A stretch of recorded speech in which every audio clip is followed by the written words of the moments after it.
Good morning student. I am Miss Swati Hunge. From last video I explained the types of paper chromatography. In that, descending chromatography, ascending chromatography, descending ascending chromatography, radial paper chromatography and two-dimensional paper chromatography.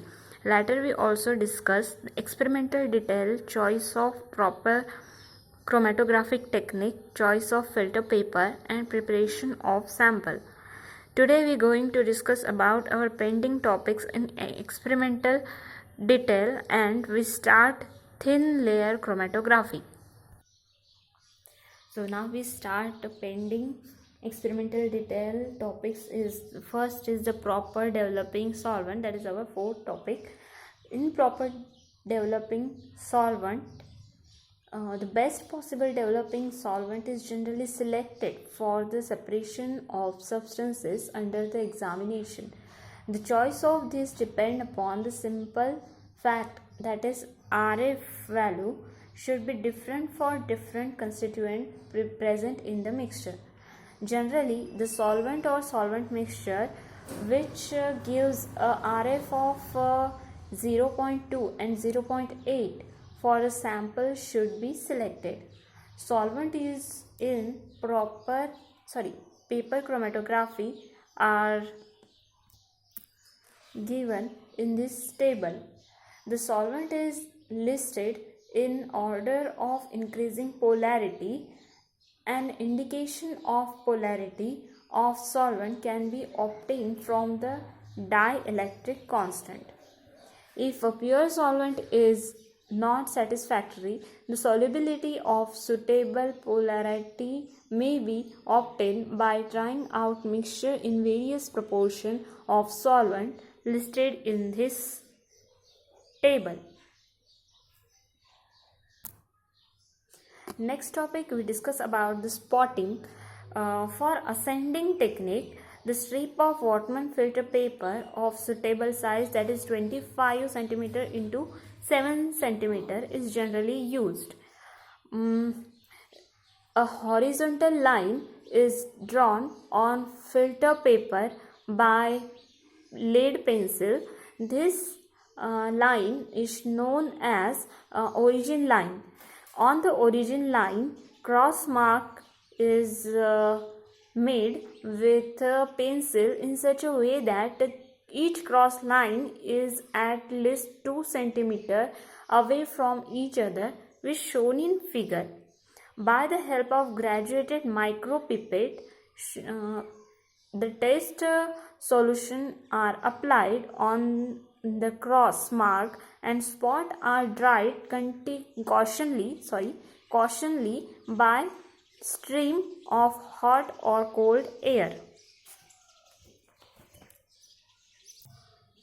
In this figure, A, B, C, D are 4 cross marks. On the first 3 marks, solution of pure substance are applied, whereas on point D, the mixture of A, B, C are applied. Next, we see the drying the chromatograms. The wet chromatograms after development are dried in special drying cabinets which are being heated electrically or temperature controlled. Next we see the visualization. In the visualization, the spots can be visualized by two ways. First is the chemical detection, either by chemical means or next by using the physical method. First, in the chemical detection, the chemical treatment can develop the color of colorless solvent on paper. The reagent used for the visualizing the spot are known as chromogenic reagent or visualizing reagent. Reagent are applied in one of the two ways, either by pressure spraying or by dipping the chromatograms.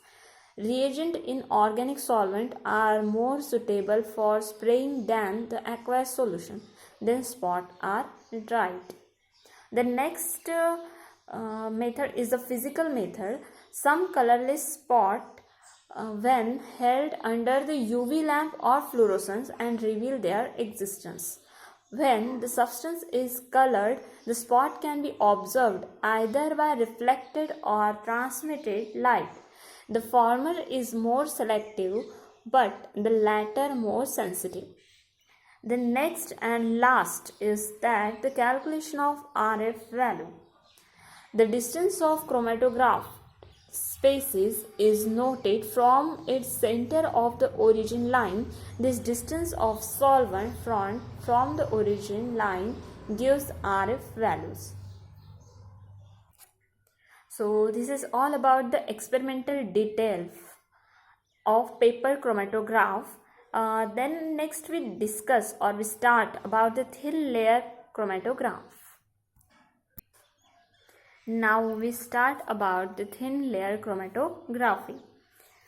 The technique of thin layer chromatography was first introduced by Ismailov and Schreiber in 1938, who utilized thin layered of alumina or glass plates for chromatographic separation, while Egon Stark developed the equipment for reproducible TLC. TLC is described as a method for chromatographic analysis on thin layer of adsorbent and is also known as open column chromatography, drop, drip or spread layer chromatography or surface chromatography. In TLC, certain absorbing substance such as silica gel, alumina and gel filtration beds, etc. are supported as a thin layer on glass plates, that is chromatoplates. Owing to wider choice of media, the techniques offer separation by participation, adsorption, reverse phase, gel filtration and ion exchange. TLC may be considered basically for qualitative identification, separation and preparation of compound. Now we discuss about the superiority of TLC over the chromatographic techniques. TLC not only combines the advantage of paper and column chromatography, but in certain respect it is superior to either of two. The main advantage of TLC are listed below. That is, first is the simple equipment. The TLC requires simple equipment. The next is the short development time. In TLC, development time is only about 1 hour or so for good separation on inorganic adsorbent layer. This is the advantage of TLC over the paper and column chromatography, which required several hours or days. Next is a wide choice of stationary phase. Method may be employed or used for adsorption participation, include the reverse phase or ion exchange chromatography. Next is the early recovery of separated component. It is possible to remove the powdery coating of the plates by scraping with the knife. This means that the spot or zone may be removed quantitatively and the required compound dissolved in a suitable solvent is determined by colorimetric or spectrophotometric analysis. Next we discuss about the separation effect. Separation effect achieved by the thin layer chromatography are usually superior to those obtained by paper chromatography. Then is the easy visualization of separated compounds. Detection of fluorescent compound under UV light is easier than on paper because the inorganic background does not fluoresce. Next is the sensitivity. Extremely sharp delineate spot are obtained in TLC, even the usual spray reagent will be able to detect much smaller quantity than with the more diffuse spot obtained in paper chromatography. This increase the sensitivity is of the order of 10 to 100 fold as compared to that of the paper chromatography. Next is the variable thickness of thin layered chromatography. The method used in TLC analysis may also be applied for the preparative separation with the aid of thicker layer as well as to most separation by column chromatography. Next and last is the chemically inert stationary phase. The greatest merits of inert stationary phase is used in TLC lies in affording vigorous means of detection, including the application of strong heat or of corrosive reagents such as concentrated H2SO4. TLC has its limitations and source of error too. These will be mentioned at the appreciated place. So this is all about the thin layer chromatography. Next class we discuss about the theory of TLC and experimental techniques of TLC.